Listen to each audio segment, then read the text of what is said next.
The Earth's crust contains many compounds, but the compounds themselves aren't as useful to us as the elements they're made up of.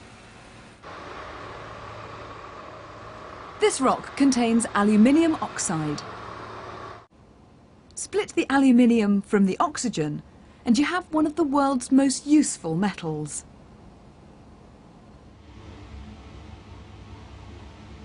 You can split a compound using electricity. The idea is to pass an electric current through it, a process known as electrolysis. A circuit is set up using 2 carbon electrodes, an ammeter and a power supply. The white powder is lead bromide. Switch on the power supply and nothing happens. The ammeter reads 0. Solid lead bromide doesn't conduct electricity. It needs to be molten. Lead bromide melts at 370 degrees Celsius.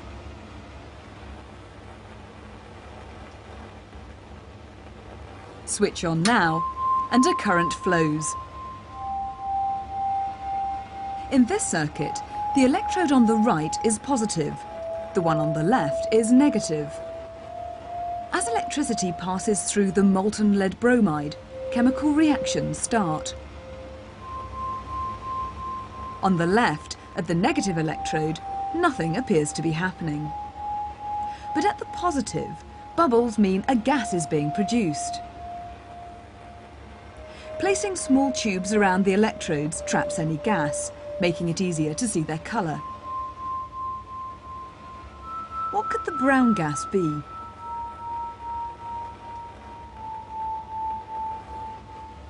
The gas is bromine. Although nothing obvious appears to be happening at the left-hand electrode, pouring the molten lead bromide away reveals a small silvery metallic bead.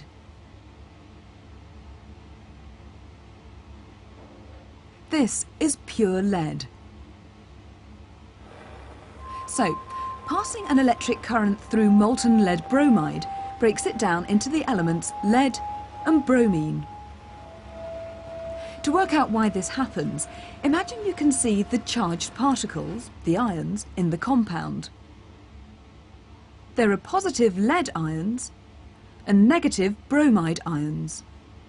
Once the power supply is switched on, the lead ions are attracted to the negative electrode. The bromide ions are attracted to the positive electrode.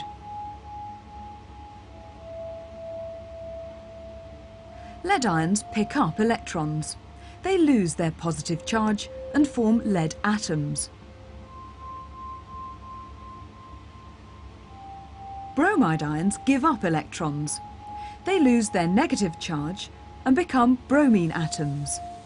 These form a gas. Electrolysis of lead bromide only works when the compound is molten. Why doesn't it work when the compound is solid?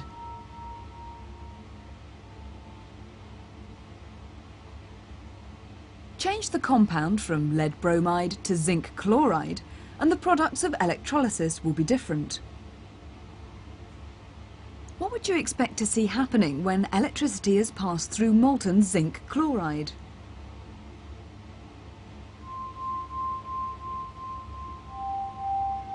This time, bubbles of a very pale gas appear at the positive electrode. It turns damp blue litmus paper red and bleaches it lighter. So what gas is it likely to be?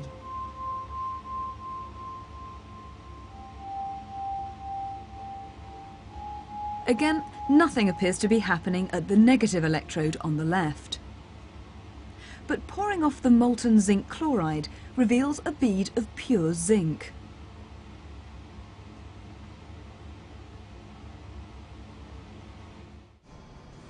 In industry, electrolysis is carried out on a huge scale.